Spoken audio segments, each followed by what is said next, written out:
오늘 저녁에 예배 드릴 때에 특별히 이규인 집사님하고 김현숙 권사님 위해서 기도해 주십시오. 금주 지나면서 좀 건강상 힘드신 에피소드들이 있으셨습니다. 그리고 그 외의 병환 중에 있는 교우들, 이렇게 추운 계절이 왔는데 또 우리 연로하신 교회 어른들을 위해서 기도해 주시기를 부탁드립니다. 오늘 주시는 말씀은 누가복음 18장 15절에서 17절까지, 누가복음 18장 15절에서 17절까지. 우리 한 목소리로 같이 읽겠습니다. 시작. 사람들이 예수의 만져주심을 바라고 자기 어린 아기를 데리고 오매 제자들이 보고 꾸짖거늘 예수께서 그 아이들을 불러 가까이 하시고 이르시되 어린 아이들이 내게 오는 것을 용납하고 금하지 말라. 하나님의 나라가 이런 자의 것이니라. 내가 진실로 너희에게 이르노니 누구든지 하나님의 나라를 어린아이와 같이 받들지 않는 자는 결단코 들어가지 못하리라 하시니라. 아멘. 16절의 말씀 다시 읽습니다. 예수께서 그 어린아이들을 불러 가까이 하시고 이르시되 어린아이들이 내게 오는 것을 용납하고 금하지 말라. 하나님의 나라가 이런 자의 것이니라. 예수님께서 이 누가복음에서 또 마태복음에서 그리고 마가복음에서 이 같은 에피소드를 그리고 있는 겁니다. 그런데 마가복음에서는 예수님의 이모션을 조금 더 밝혔어요. 예수님께서 분히 여기셨다고 그랬습니다. 제자들이, 어린 아이들이 예수님 앞에 오는 것을 막는 것에 대해서 화를 내셨다고 그랬어요. 예수를 만난 사람들의 모신 삶의 12가지 유익이라고 하는 제목으로 오늘은 네 번째의 만남, 예수님을 모시는, 예수님을 만나고 그 삶으로 모시는 에피소드를 보게 됩니다. 오늘의 주인공은 어린 아이들이라고 했는데 이 말씀의 전후를 보면 또 두 그룹의 예수님을 만난 자들을 소개하고 있는 것을 알 수가 있습니다. 이 아이들과 의도적으로 대조하는 것을 볼 수가 있습니다. 한 그룹은 바리새인들이라고 그랬습니다. 18장 9절에서 14절까지의 내용인데 짧으니까 같이 또 한번 읽습니다. 또 자기를 의롭다고 믿고 다른 사람을 멸시하는 자들에게 이 비유로 말씀하시되 두 사람이 기도하러 성전에 올라가니 하나는 바리새인이요 하나는 세리라. 바리새인은 서서 따로 기도하여 가로되 하나님이여 나는 다른 사람들 곧 토색, 불의, 간음하는 자들과 같지 아니하고 이 세리와도 같지 아니함을 감사하나이다. 나는 일회에 2번씩 금식하고 또 소득의 11조를 드리나이다 하고 세리는 멀리 서서 감히 눈을 들어 하나를 우러러보지도 못하고 다만 가슴을 치며 가로되 하나님이여 불쌍히 여기옵소서. 나는 죄인이로소이다 하였느니라. 내가 너희에게 이르노니 이 사람이 저보다 의롭다 하심을 받고 집에 내려갔느니라. 무릇 자기를 높이는 자는 낮아지고 자기를 낮추는 자는 높아지리라 하시니라. 예수님께서 이 두 가지의 이야기를 하나는 비유로 말씀하신 겁니다마는 가까이 나란히 병렬한 것을 보았을 때에 우리가 대충 짐작이 가지 않습니까? 예수님께서 어떤 교훈을 주시려고 하는 짐작이 됩니다. 얘기인즉 이 소위 바리새인들은 매우 모범적인 신앙인들이었습니다. 바리새인이 성전에 올라가서 기도하는 내용입니다. 즉 예수를, 하나님을 만나는 자세입니다. 11절 다시 바리새인은 서서 따로 기도하여 가로되 하나님이여 나는 다른 사람들 곧 토색, 불의, 간음을 하는 자들과 같지 아니하고 이 세리와도 같지 아니함을 감사하나이다 라고 그랬어요. 자기 자신에 대해서 굉장히 하나님 앞에 자신이 있는 사람입니다. 그리고 자기가 판단하기에 다른 사람들의 신앙생활하는 모습을 봤을 때에 나는 훨씬 높다고, 저렇게 신앙생활하는 것은 아주 엉터리다, 이런 자세를 가지고 있는 사람인 것이 분명합니다. 그래서 이렇게 기도를 하는데 모든 죄 물론이고 또 기도도 열심히 하는 사람이고 금식까지 하고 또 헌금도 꼬박꼬박 11조 하는 사람입니다. 하나님 앞에 나오는 매우 모범적인 신앙인의 자세인 내용들을 말을 하고 있기는 한데, 예수님은 이 사람은 참된 신앙인이 되지 못했다라고 지적을 합니다.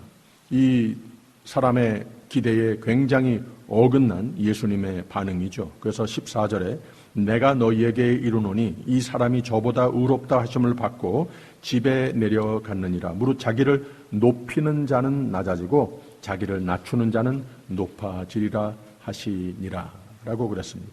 이상하죠? 모범적인 신앙인데 예수님 앞에서는 결격이 되고 말았습니다. 왜 그렇습니까? 자신을 은근히 아침에 일어나서 내가 오늘 다른 사람보다 높이는 사람, 좀 자랑하는, 잘난 척하는 사람이 돼야 하겠다. 그렇게 하루를 시작하는 사람은 아니죠. 그러나 자기가 자기 나름대로 이게 신앙이다, 이게 하나님의 뜻이다 사는 가운데에 자기가 분명히 옳다고 생각을 하는데 예수님 보시기에는 틀렸다라고 하는 모습이 되는 경우였습니다.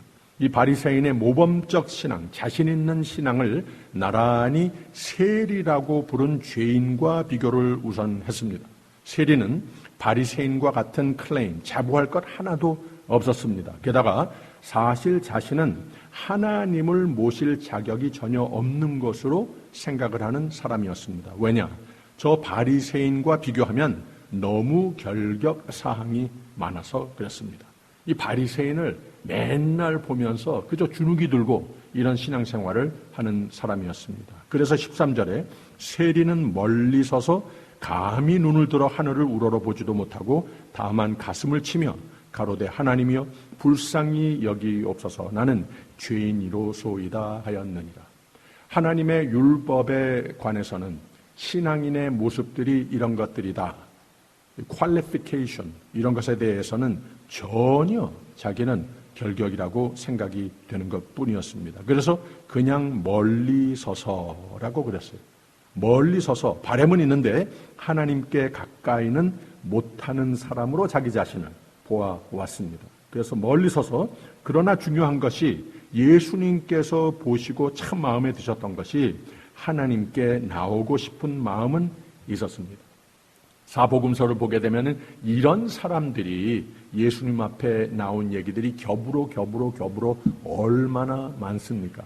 병든 자들, 죄인들, 또 그 세대의 외국인들, 어린 아이들, 이런 사람들을 더욱더 예수님께서 아주 중요한 사람을 찾아가다가도 발길을 멈추고 그들을 돌보는 이런 모습들을 많이 본다고 하는 거예요. 왜 그런가? 다 공통점이 무엇인가 하면 다 하나님께 향한 믿음이 있었습니다. 예수님을 꼭 만나보고자 하는 마음이 있었습니다. 하나님께서는 이걸 보신다는 거예요. 이게 마음에 든다고 하는 겁니다. 그래서 그냥 멀리 서서 그래도 예수님을 좀 봤으면, 만났으면 하는 그런 마음이라고 하는 거예요. 그러나 중요한 것이 바로 그 믿음, 기도를 하는 거예요. 부르짖더라도, 내가 결격이더라도 그래도 하나님께 은혜를 구하는 이런 모습. 저 바리새인들 주장으로 자신은 아마 안 될 거다, 이 비관을 안고 사는 사람이었습니다. 자기 자신을 그냥 낮추기만 합니다. 삭개오의 이야기를 우리가 잘 알지 않습니까? 비슷한 상황입니다. 많은 사람들이 대놓고 거기에 있는 많은 사람들이 예수님을 맞이하면서 이 상대적으로 상징적으로 키가 크다고 그랬어요. 삭개오는 키가 작아서 예수님을 보려고 저기 가서 나무 위에, 높은 나무 위에 올라가서 봤다고 했는데 사실 그 사회에서 사는 가운데에 많은 핍박을 받았다. 너는 전혀 자격이 없는 사람이야. 이런 손가락질을 늘 받아왔기 때문에 예수님께서 지나간다고 해도 나는 도저히 자격이 안 된다. 이렇게 생각을 하는 삭개오하고 비슷한 마음으로 이 세리가 가지고 있었습니다. 멀리서 예수님은 네 믿음이 훨씬 낫다라고 이렇게 바리새인과 세리 이야기를 하면서 그 제자들에게, 그 주위에 있는 사람들에게 가르치고 있는 겁니다. 근데 여기에 대고 예수님께서 선언을 하십니다. 저 모범적인 신앙인, 저 자신 있는 신앙인은 사실 하나님 보시기에는 좀 문제가 많다. 오히려 저 세리가 훨씬 보기 좋은 믿음을 소유한 사람이라서 저가 오히려 하나님이 높여주시는 사람이 되는 거다. 즉, 저 모습이 더욱 모범적인 신앙이라고 칭찬을 이 비유를 통해서 하는 겁니다. 높아지고자 하는 자는 낮아지고 낮아지고자 하는 자는 높이신다고 하는 말입니다. 다시 14절. 내가 너희에게 이르노니 이 사람이 저보다 의롭다 하심을 받고 집에 내려갔느니라. 무릇 자기를 높이는 자는 낮아지고 자기를 낮추는 자는 높아지리라 하시니라. 그래서 이 이야기를 먼저 하신 다음에 어린 아이를 내게 오는 것을 금하지 말라라고 말씀을 하신 겁니다. 16절. 예수께서 그 어린 아이들을 불러 가까이 하시고 이르시되 어린 아이들이 내게 오는 것을 용납하고 금하지 말라. 하나님의 나라가 이런 자의 것이니라라고 했습니다. 어린 아이들의 신앙이 그 제자들보다 낫다라고 연착을 하고 있는 겁니다. 그리고 또 한 인물을 여기에 대조시키는데 바리새인과 비슷합니다. 18절에 있는 말씀 한번 우리 같이 읽을까요? 시작. 어떤 관원이 물어 가로되 선한 선생님이여 내가 무엇을 하여야 영생을 얻으리까? 라고 그랬어요. 이 바리새인하고 좀 비슷한 마음의 신앙의 자세를 가지고 있는 좀 우월주의적인 신앙을 가지고 있는 이런 사람이었습니다. 이 관원도 계명을 잘 지키는 소위 모범적인 신앙인이었습니다. 10계명을 외우면서 자랑을 합니다. 20절, 21절 읽어볼까요? 내가 계명을 안 하니 간음하지 말라, 살인하지 말라, 도적질하지 말라, 거짓 증거하지 말라, 내 부모를 공경하라 하였느니라. 여짜오되 이것은 내가 어려서부터 다 지켰나이다 라고 그랬습니다. 자신 있습니다. 근데 예수님이 바리새인과 같은 지적을 하시는 겁니다. 22절 읽어볼까요? 예수께서 이 말을 들으시고 이르시되 내가 오히려 한 가지 부족한 것이 있으니 내게 있는 것을 다 팔아 가난한 자들을 나눠주라. 그리하면 하늘에서 보화가 내게 있으리라. 그리고 와서 나를 조추라 하시니 라고 그랬어요. 그래서 예수님이 바리새인과 같은 지적을 하시면서 그 법을 잘 알고 잘 지키는 것 다 좋은 건데 참으로 하나님의 구원을 맛보는 신앙인의 삶이 되고자 한다면 그 법 뒤에 하나님의 뜻을 완성해라 하는 겁니다. 즉 하나님의 뜻을 사랑하고 내 이웃을 사랑하는 모든 율법 10계명의 핵심을 깨닫기를 바란다라며 하신 말씀입니다. 역시 높아지려고 하지 말고 낮아져라 하는 겁니다. 근데 이 관원이 그거를 하지 못했다고 그랬습니다. 즉 하나님과의 관계, 사람과의 관계 모두가 율법주의식이고 결국 신앙, 율법 이런 게 그에게는 내 식대로의 행복관을 충족시키려고 하는 어리석은 하나의 수단에 지나지 않았다고 하는 겁니다. 그러면서 은근히 자기 자신을 높였습니다. 결과가 무엇입니까? 예수님을 만나기는 했는데 예수님께서 칭찬을 실컷 해주실 줄 알았는데 오히려 예수님께서 그렇게 사는 거 아니다 말씀을 하시는 거예요. 그 사람이 큰 부자인 거로 이거 바꾸지 못했다는 거예요. 예수님의 마음, 예수님의 말씀 그대로 내가 다 생각해 놓은 대로 하나님께 올라가는 방식 이것을 다 만들어 놓고는 예수님의 허락만, 예수님의 인정만 받으려고 했다고 하는 거예요. 당연히 예수님이 그렇게 못하셨죠. 이 큰 부자 관원도 바로 이것을 예수님께서 그에게 부탁하는 진정한 천국을 사는 진정한 나의 제자가 되는 삶, 진정한 부를 누리는 삶, 내 말을 좀 듣고 순종해 보아라. 초대를 했는데 못했어요. 그 사람이 큰 부자인 고로 이 말씀을 듣고 심히 근심하더라라고 그랬습니다. 그래서 이 하나님과의 관계, 사람과의 관계 모두가 하나님께서 원하시는 모습을 자기가 들었는데도 자기가 이해가 되는데도 아직까지도 이 신앙이라고 하는 것을 내 마음대로 내 어리석은 머리로 다 다 계산을 해서 다 만들어 놓고 거기에 예수님 맞춰 주십시오. 거기에 하나님, 내가 만들어 놓은 그 곽 속에 하나님 거기에 맞춰 들어와 주십시오. 이 정도로 신앙을 정의했던 사람이었었다고 하는 겁니다. 그래서 이 천국과 천국적인 삶의 비결은 그런 율법, 교리 이해 이런 것에 있는 것이 아니라는 말입니다. 늘 하나님이 요구하시는 참신앙, 순수함, 겸손함, 사랑의 삶, 바로 이렇게 사는 삶이 천국의 열쇠가 되는 것이다 라고 가르치시는 겁니다. 천국은 많이 알아서 많이 해서 높아져서 가는 곳이 아니고 몇 가지밖에 몰라도 하나님 앞에 내가 아는 것, 그것을 겸손과 순종으로 이 몇 가지를 삶의 변화로 열매 맺을 때, 그리고 낮아질 때, 또 다음날 더 낮아질 때, 그것이 곧 천국인으로 하나님 앞에 인정받는 것이다 라고 가르치시는 겁니다.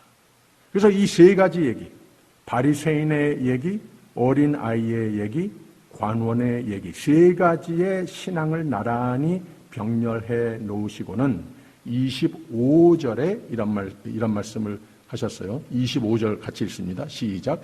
약대가 바늘귀로 들어가는 것이 부자가 하나님의 나라에 들어가는 것보다 쉬우니라 라고 그랬습니다. 이걸 가르치시려고 하는 거예요. 신앙, 천국은 매우 쉬우면서도 매우 어려운 것이라고 가르치시는 겁니다. 즉 하나님의 말씀, 하나님 부탁하시는 삶이 되면 천국인이 되고 생명의 삶이 되는 것이고 쉽단 말입니다. 하나님의 뜻은 그 앞에 겸손과 순종은 없고 나의 머리로, 나의 행위로 내가 천국 가는 길, 생명의 삶, 하나님 인정, 노력하는 삶이면 거기 못 갈 수도 있다고 하는 겁니다. 그 생명의 삶 모르고 살 수도 있다고 하는 말입니다. 보세요. 27절 같이 읽습니다. 시작. 가라사대 무릇 사람의 할 수 없는 것을 하나님은 하실 수 있느니라. 하나님이 오직 은혜로 하나님이 예수 그리스도의 사랑 안에서 하나님이 다 하시는 거라고 하는 겁니다. Not you. 내가 하는 것이 아니라고 하는 거예요. 이게 참 중요한 겁니다. 그래서 예수님이 책망하시는 바는 하나님 말씀 배우되 훌륭한 신앙인이 되고자 공부도 많이 하고 성경도 많이 읽고 교리도 율법도 많이 연구하고 그래라. 다 좋은 거다. 근데 나는 하나님 앞에 죄인입니다. 나는 자격이 없습니다. 나는 모든 것이 모르는 것이 너무 많습니다. 나는 오직 하나님의 은혜와 자비가 필요한 것 뿐입니다. 바로 이게 하나님을 모시는 삶이라고 하는 거예요. 바로 이게 예수님을 모시는 삶이 돼서 성령이 내 삶을 내 집 삼으셔서 구원과 구원에 합당한 삶의 열매를 맺게 해 주시는 거라고 하는 말입니다. 할렐루야. 26절, 27절 다시 한번 같이 읽을까요? 시작. 듣는 자들이 가로되 그런즉 누가 구원을 얻을 수 있나이까? 가라사대 무릇 사람의 할 수 없는 것을 하나님은 하실 수 있느니라. 당신들이 하는 게 아니라는 거예요. 하나님이 이미 다 하나님의 오직 은혜로 이루셨다고 하는 겁니다. 이것을 그저 낮은 겸손 순종의 자세에서 그저 받으면 된다고 하는 거예요. 그래서 예수님이 여러 가지의 사람 신앙의 패턴을 다 비교하시면서 그 중심의 주인공, 즉 확실히 천국인으로 하나님이 인정하시는 모습으로 어린 아이를 그 가운데에 세우시더라고 하는 말입니다. 16절, 17절 다시 한번 같이 읽을까요? 시작. 예수께서 그 어린아이들을 불러 가까이 하시고 이르시되 어린아이들이 내게 오는 것을 용납하고 금하지 말라. 하나님의 나라가 이런 자의 것이니라 라고 그러지 않았습니다. 그러면 어린아이, 하필이면 어린아이를 가운데에 세우셨는데 그 이유를 좀 자세히 보면서 참된 신앙이 무엇인가 배워야 하겠습니다. 좀 배경적인 말씀을 드리면 유대인의 어린아이들을 키우는 어머니들이 랍비의 축복을 받는 것을 대단한 일로 여겼습니다. 특별히 유명한 랍비가 한 마을을 지나가게 되면 서로 밀치면서 아이들을 안고 나와서 손을 얹고 축복해 주기를 바랬다고 하는 거예요. 예수님을 그렇게 본 겁니다. 이런 귀한 기회가 돼서 어린아이들을 데리고 예수님 앞에 온 겁니다. 근데 언제 생긴 사건인가? 이게 더욱 의미가 있다고 하는 거예요. 예수님께서 십자가에 돌아가시기 열흘 전의 때였습니다. 그래서 예수님이 누굽니까? 완전한 하나님이시면서 동시에 이 지상에 살 때에는 완전한 인간이라고 하지 않았습니까? 그래서 완전한 인간으로서 모든 인간을 대표하여 그들의 죄를 다 짊어지시고 그들의 아픔과 그들의 두려움과 모든 불안 이런 거 우리와 똑같이 이 십자가를 내다보면서 다 겪으신 분이시라고 하는 거예요. 반 하나님이고 반 사람이었으면은 인간을 대신해서 그 죄를 다 짊어지고 대신 죽으실 수 없는 거죠. 왜 그런가 하면은 아니까 하나님이시니까. 그런 인간이 가지는 모든 두려움, 그 극도의 피와 물을 다 쏟으면서 두려움, 하나님 앞에 원망까지 하지 않았습니까? 그 전날 기도하면서 왜 나를 버리시나까지 하지 않았습니까? 완전한 사람이었었다고 하는 거예요. 그래서 온 인류를 대신하여 그러나 그 믿음을 저버리지 않고 끝까지 절대적인 순종으로 십자가에 돌아가셨다고 하는 거예요. 그래서 구세주가 되셨다고 하는 거예요. 그래서 인간 대신 원죄를 다 해결하시는 하나님 앞에 화목제물이 되신 분이 예수님 아니시겠습니까? 그러나 예수님께서 우리와 똑같이 그 모든 십자가의 두려움, 인간성 그대로 있고 지금 이 시간에도 바로 이 어린 아이를 영접하는 사건, 이 시간에도 그 마음 속에 굉장히 무거운 것을 가지고 있으셨습니다. 이런 상황에서 어린아이들에게 관심을 두시고 내게 데려오라 하신 것이 참 놀라운 사실이라고 하는 겁니다. 정신이 복잡하고 마음이 무겁고 무섭기도 하실 텐데 아이들을 안아주시고 아마 웃어주시면서 그 아이들하고 한참 놀아도 주시고 안수하고 축복을 하신 후에야 그곳을 지나치신 예수님이었습니다. 보통 사람들 같으면은 어른들이 모임을 가지고 있는데 어린 아이들이 뛰놀고 까불고 막 그렇게 하면은 아이고 이거 좀 아이들 저 다른 방으로 좀 내보내 이런 말들 쉽게 하지 않습니까? 하물며 그 아이의 부모인데도 그 비슷한 반응을 보일 때도 있을 수 있습니다. 그런데 예수님은 그들을 그대로 막지 않고 내 곁으로 오게 하라라고 그랬습니다.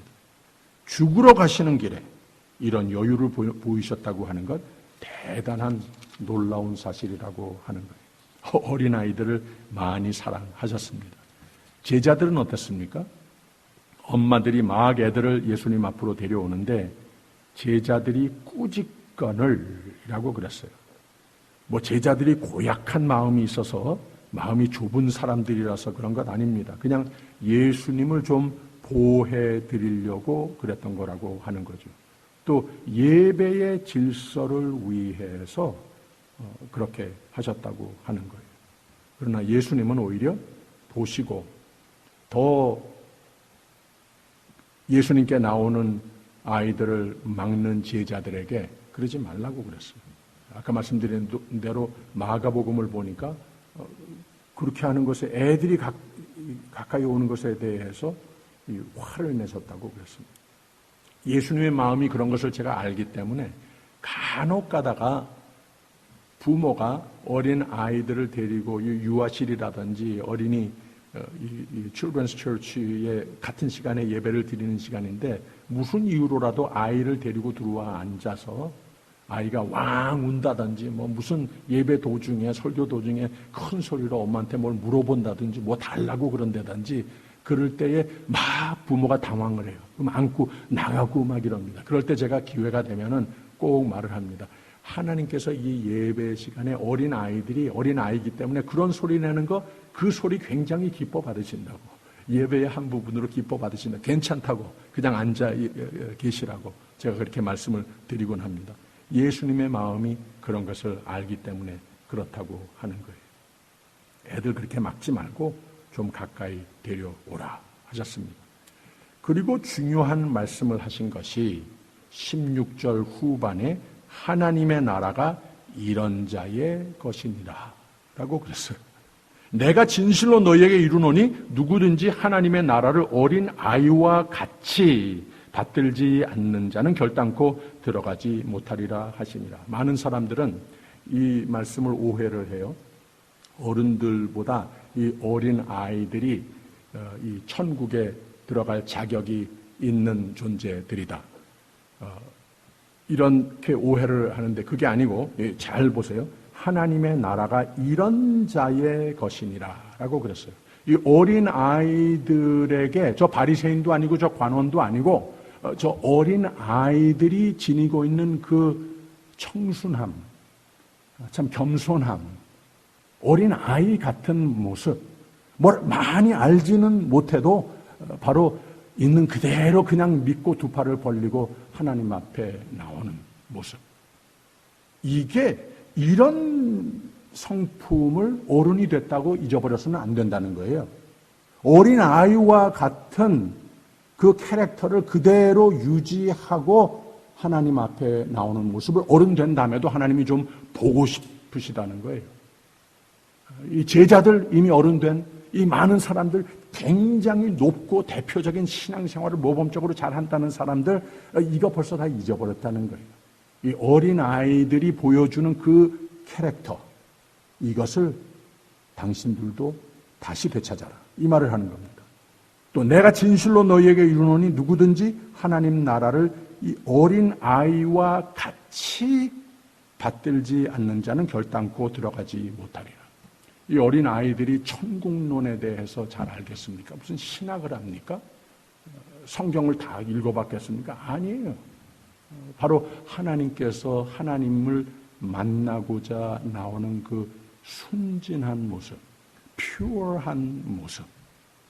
다른 사람들과 높아지려고 하는 것보다는 저 사람, 내가 이 방에 들어섰으니 나보다 낮은 사람 없을 거야. 나보다 모르는 사람 없을 거야. 내가 가장 자격이 없고 가장 낮은 자야. 이런 자세로 하나님 앞에 어프로치하는 것을 이 어린 아이가 보여주는 대로 당신 어른들도 그거 계속해서 간직하고 내 앞에 나와라. 예수님께서 이런 교훈을 주시는 겁니다. 그래서 이 이야기 속에서 크게 나누어서 두 가지 교훈을 발견합니다. 어린 아이를 사랑하시는 하나님의 모습을 발견하는 것이고, 예수님은 자비의 주님이신데 특히 어린 아이는 거절하지 못하시는 분이었습니다. 어린 아이 때에 하나님의 손길이 꼭 필요한 것을 어린 아이를 가까이 하시고 또 어린 아이가 따르는 주님이시기에 항상 기쁨이 철철 흐르고 자비가 풍성하시고 웃으시기도 많이 하시고 그런 분이셨을 것이 분명합니다. 왜? 애들이 누구보다도 사람의 마음을 꿰뚫어 볼 줄 압니다. 슬퍼하고 괴롭고 화가 나 있는 사람에게 어린 아이, 갓난 아기들도 안겨있지 않지 않습니까? 싫다고 뿌리칩니다. 어른도 마음이 포근하여야 그 품에 안겨있지 않습니까? 조지 맥도널드라고 하는 목사님은 이런 말을 했어요.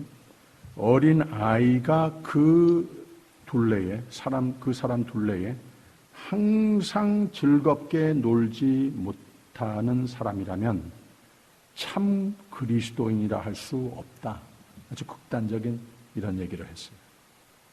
이런 말들은 어린 아이들을 늘 주님께 데려와서 하나님의 축복 안에서 잘 자라게 해야 한다고 하는 중요성에 대한 말씀입니다.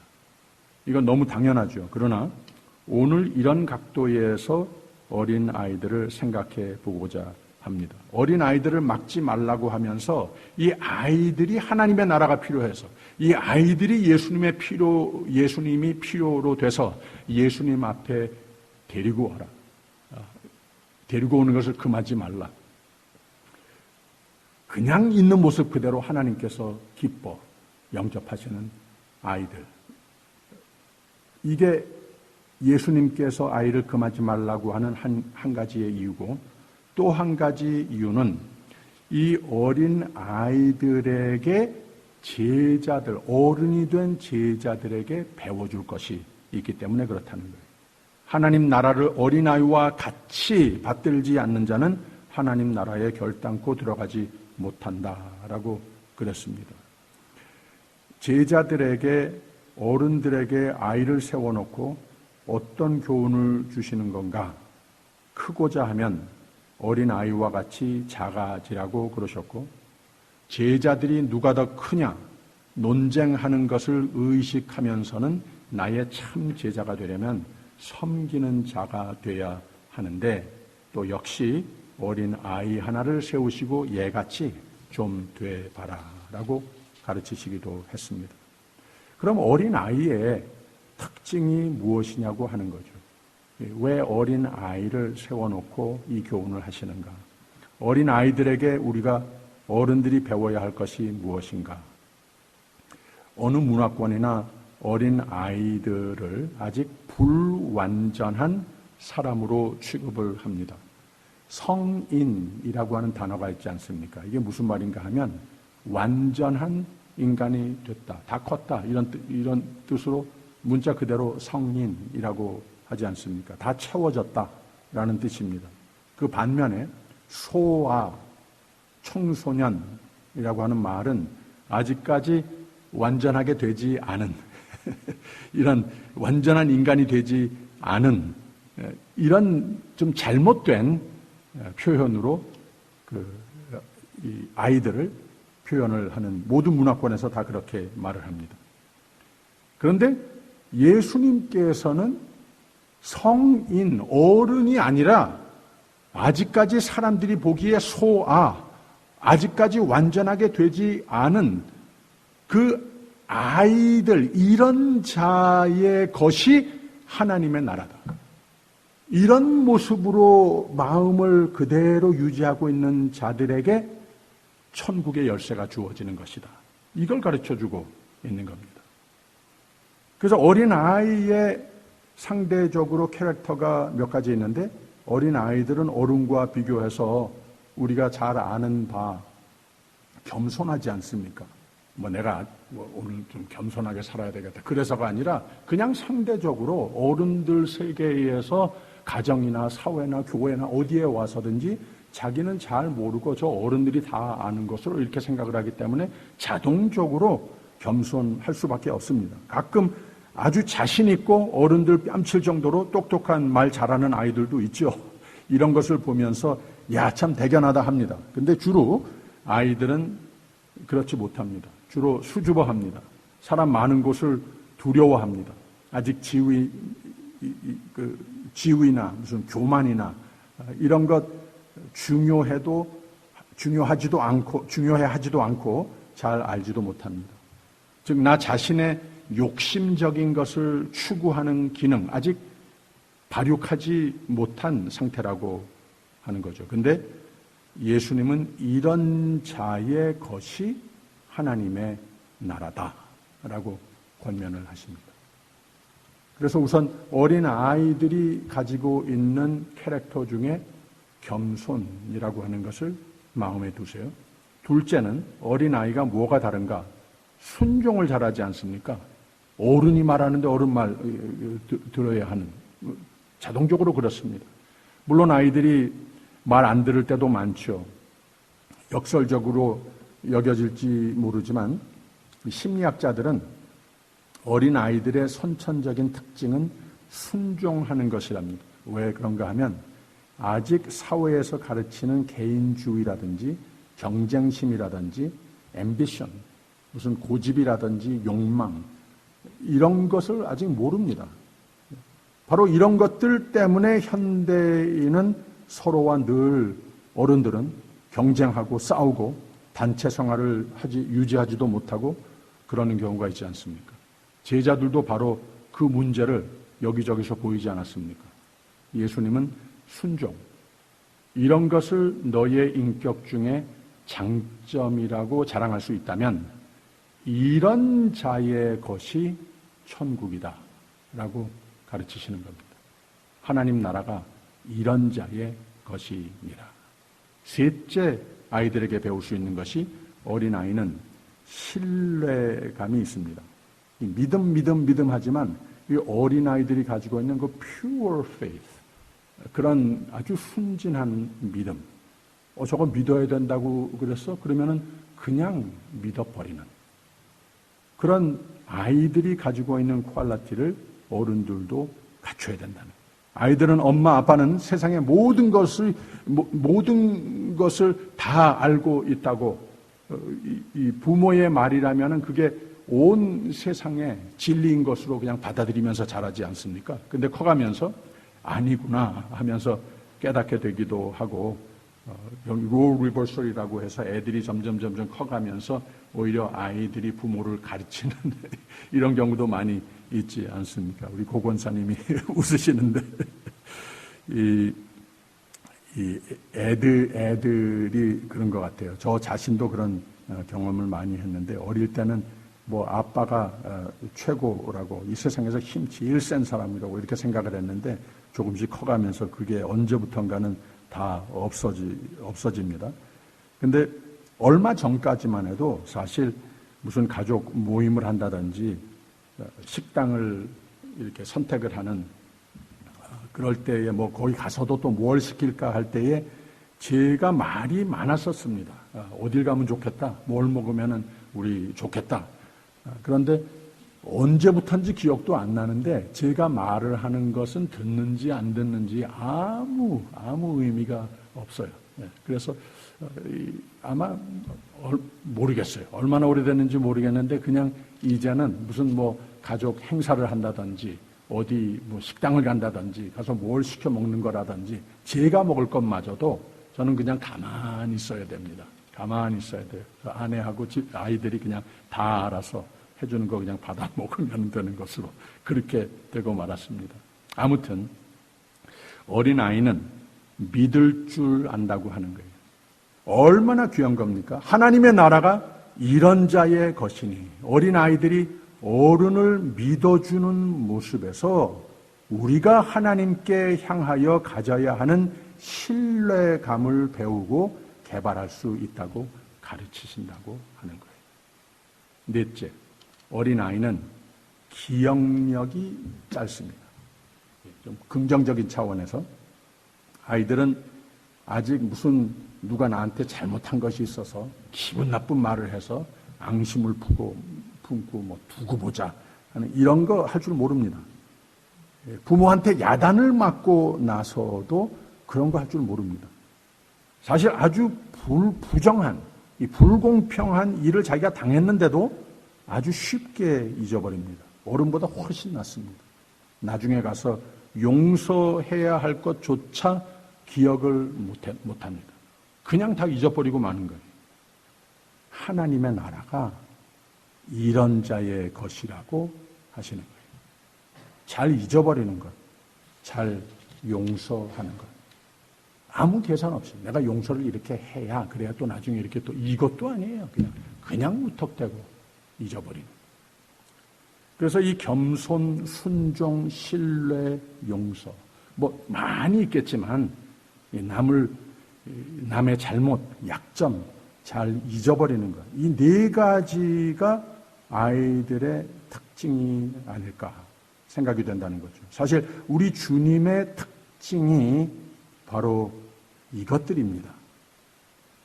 예수님은 아이들을 좋아하셨고 그래서 아이들이 예수님을 좋아했습니다.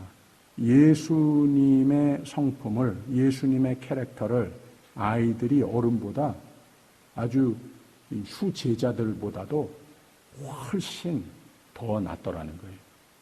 보세요. 예수님은 겸손의 표본으로 지금 성탄 계절입니다마는 구유에서 마구간에서 태어나시고 나그네 생활에서 자꾸 섬기려 왔다고 그러시고 가장 하류의 종들이나 노예나 하는 대야를 갖다 놓고 제자들의 발을 씻겨주시고 이 겸손의 표본이었습니다. 예수님은 또 순종의 표본이었습니다. 아버지께로 죽기까지 순종하신 예수님이었습니다. 자신의 무서운 것, 신체적으로 감당하지 못할 아픔, 모든 마음을 찢어놓는 핍박, 이거 다 감수하고 견디시고 그냥 순종했습니다. 항의했다고 그러지 않았습니까?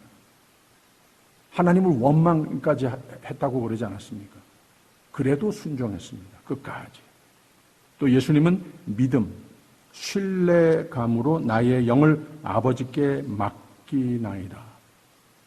맡겨버리는 모습도 이 믿음도 보여주셨어요. 다 마음이 편해서 그랬는가? No. 완전한 인간이라고 하지 않았습니까? 왜 나를 버리시나이까? 까지 입에서 나왔지만 My God 하면서 그 말을 했어요. 하나님께 향한 그 믿음은 흔들리지 않았다는 거예요. 나의 하나님이요 나의 하나님이요 왜 나를 버리시나이까? 매우 역설적이지만 그러나 믿음이 자신의 원망을 이기는 표본이셨다고 하는 거예요. 그래서 이렇게 아버지 주님께 다 맡깁니다. 나의 아버지를 신뢰할 수 있는 모습이 예수님의 모습 아니었습니까? 그래서 예수님의 생애에 이 네 가지가 분명히 우리가 모방하여야 할 모습으로 보여지지 않습니까? 겸손, 순종, 믿음, 신뢰, 그리고 용서. 한 가지 더 있어요. 그렇게 가르치시기도 하셨지만 십자가에 매달아 놓고 그 밑에서 자신의 옷 가지고 장난하는 게임하는 사람들을 향하여서도 용서를 바라는 중보 기도를 드린 예수님이었습니다. 그래서 부활 후에도 자신을 버리고 도망갔던 제자들을 다 찾아가서 용서하시고 사랑으로 평강으로 다시 맞이해 주셨습니다. 이게 예수님의 네 가지의 캐릭터가 되셨습니다. 예수님을 모시는 삶의 유익이라고 했죠. 우리의 그리스도인으로서의 꼭 갖추어야만 하는 특징은 더욱 개발하여야 할 교훈을 어린아이들의 모범으로 가르쳐 주셨습니다. 겸손, 순종, 신뢰, 용서. 이것이 곧 천국에 갈 사람들의 믿음의 열매입니다. 이번 성탄절은 아기로 오신 예수님을 아이와 같은 믿음과 겸손과 순종과 기뻐함으로 꼭 우리의 삶으로 모시십시다. 매일매일 이 네 가지의 축복으로 겸손, 순종, 신뢰, 용서로 모든 인간관계도 이루어서 좀 그렇게 되지 못한 껄끄러운 인간관계들이 됐으면 이 모든 것을 다 겸손, 순종, 내가 그냥 겸손, 순종, 신뢰, 용서로 다시 회복해서 이런 자라, 어린아이와 같은 자라는 일컬음을 받으시는 삶 속에 구원과 천국의 약속은 물론이요, 한 인생을 살아가면서도 주님을 만나는 그날까지 날로 더욱 기쁨으로 채워지는 하나님의 은총이 여러분과 함께 하시기를 주님의 이름으로 축원합니다.